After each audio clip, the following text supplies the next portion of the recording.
Well, y'all better get them disliking fingers ready because I'm doing a video on a street triple. Now, about a year ago, I had an opportunity to ride a street triple R, and I said this. This thing is excellent. It's just not for me. And despite the fact that I said that that was a very good motorcycle that I just didn't vibe with, people in the comments got big mad. There was obviously the usual spate of YouTube comments telling me that I should jump off a bridge, but there were also a bunch of people out there saying that the R is not really the bike I should have been riding.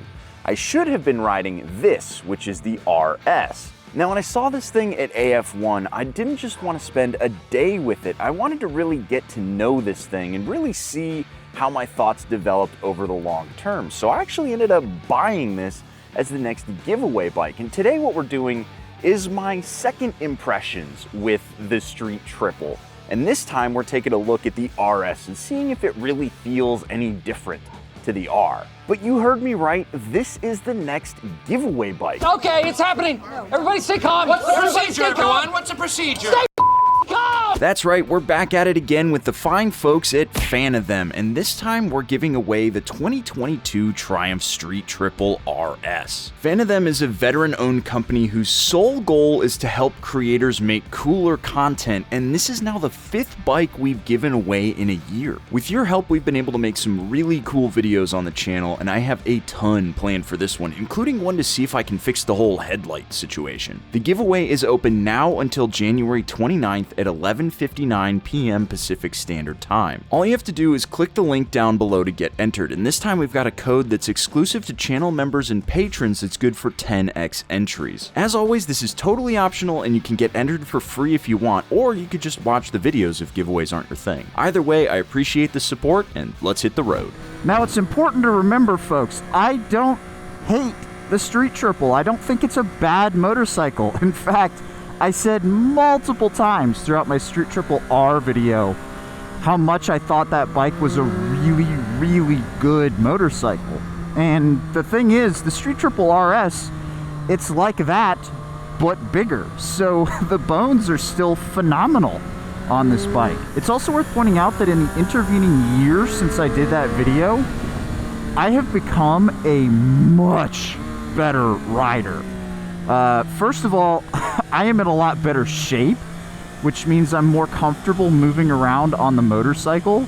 I'm also a lot more used to riding quicker, which means I'm a little bit more comfortable taking advantage of the power that's here and keeping it revved up.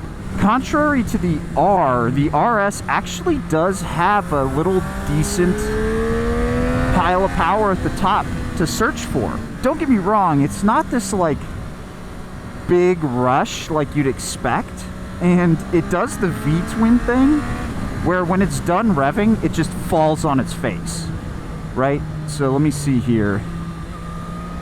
I'll drop down to first. I can more readily hit the red line there.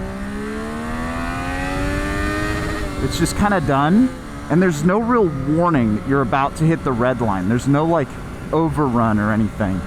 So I'm noticing that as I'm riding this a little bit harder, I've hit the red line a couple of times, just wanting it to continue accelerating, and it's just like, nope, you gotta shift.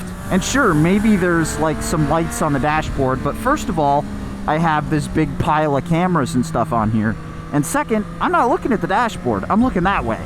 So having a little bit more feedback from the motor letting you know, hey, it's time for me to be in another gear now, that would actually be really handy.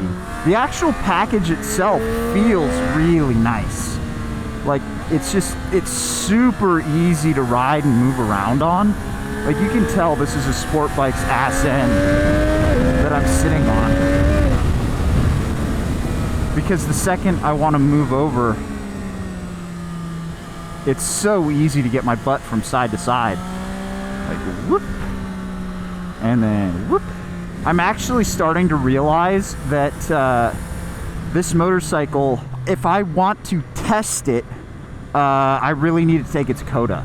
I can't comfortably make it sing on the street. And I suppose That's one of the beauties and one of the intentions behind this bike, right? With so much sport bike DNA, it's very much one of those let's take it to the racetrack kind of bikes. Let's slow it down just a little bit, shall we? And as we do that, that's one where perhaps one of my issues with this motor comes in. This is where it starts to feel really electric. I'm noticing that, especially through the mid-range, the power comes on exactly like it would on that Livewire Mulholland that's sitting in my garage, or like a Zero DSRX or SRS or SRF or any other electric bike, because they all kind of make power in more or less the same way. And it's very similar to what we have here. There is a lot more initial bite out of this motor than the R has, but it's still not doing what I really want a motor to do, and that's sort of just beat me over the head with a pile of torque. That's just the kind of rider that I am. I really prefer a torque forward motor. So I'm just gonna have to spend more time with it to see how my affinity or lack thereof for this motor develops as I ride it. But speaking of the motor, let's get it on the side of the road and talk about some of the specs on this, because they're pretty similar to what you'd expect, but it's worth going over. Now, for reasons that are going to be very apparent in just a little bit, I had to do this the day after, so these shots are going to look a little bit different. I'm also at the end of my cul-de-sac, so you may see some houses in the background.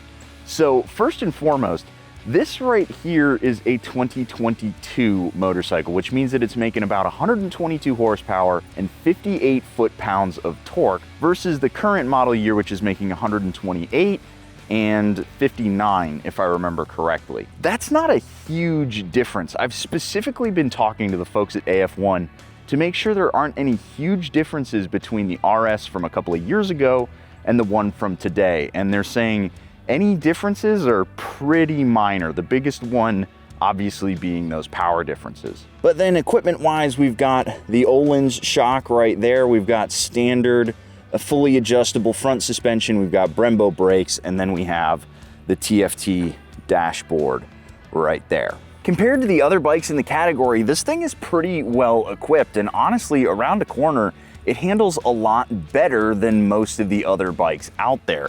However, there are some things that I'm already not enjoying about this motorcycle, specifically the dashboard.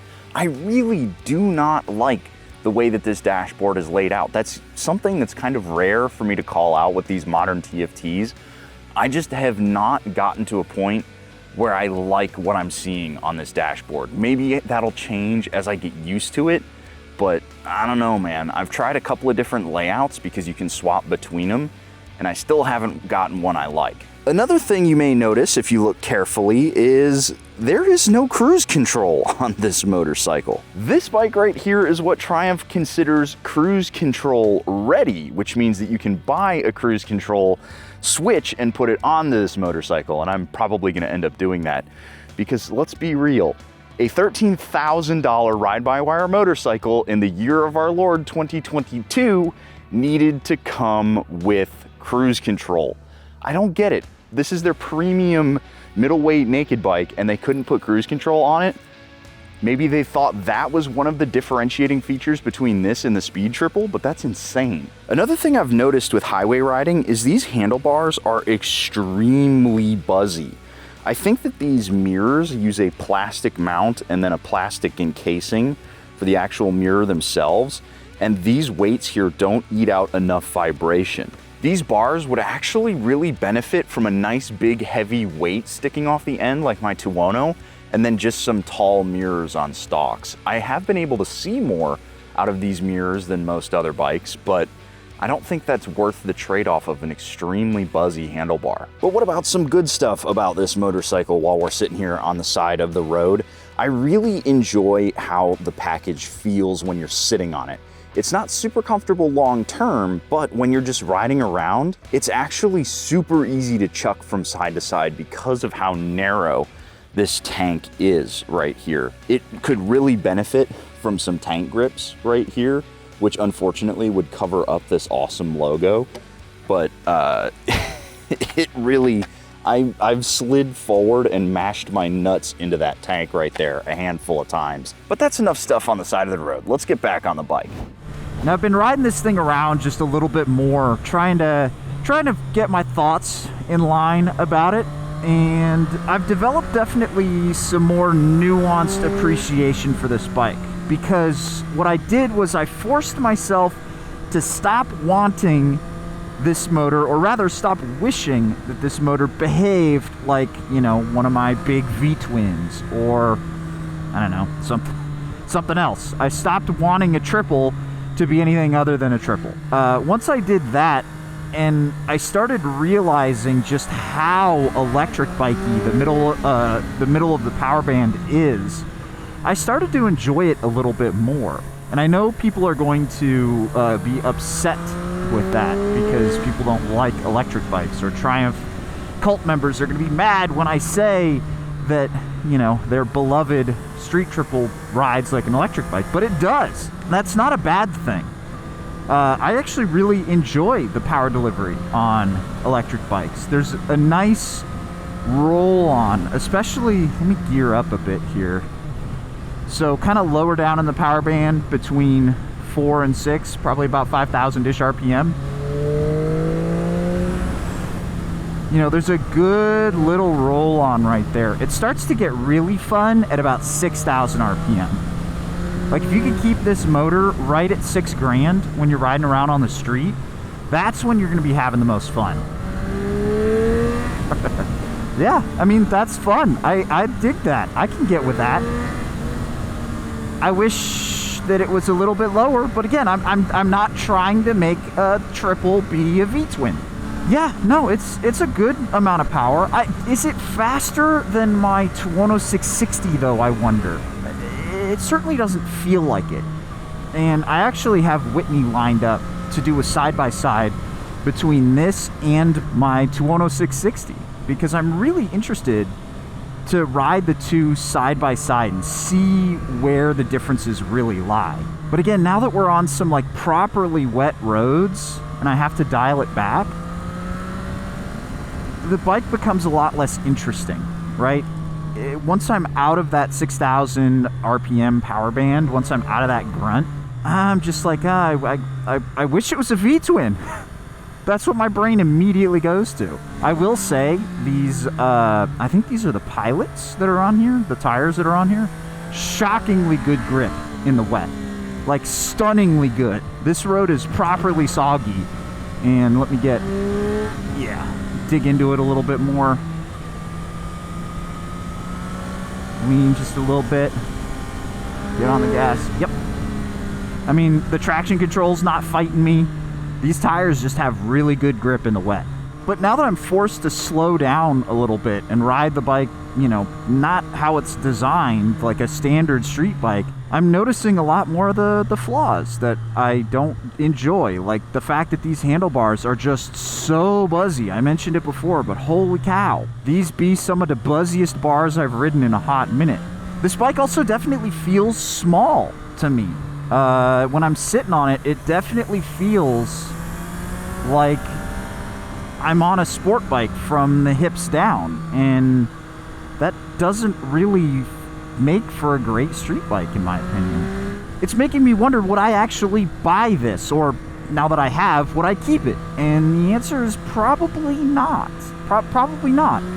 I don't know that I'm going to develop the attachment to this that I have to so many of my other motorcycles in the garage, which is part of the reason why I have so many of them, is because I get so emotionally attached to my bikes, and then I can't fathom getting rid of them. I could fathom getting rid of this, which is a good thing, because it is a giveaway motorcycle, and if you are interested, you can click the link down in the description below. There is a code available to members on YouTube and Patreon and on the Discord server that will get you 10 times entries to win, so if you're interested, check that out down below. Good luck to all those folks getting entered, and if you're not interested, just stay tuned for all the cool content. I've got some mods that I want to do to this bike. Specifically the headlight. We're gonna see if I can't fix the headlight problem on this. I'm super excited to try that out. So stay tuned, and I'll catch you in the next one. See you later.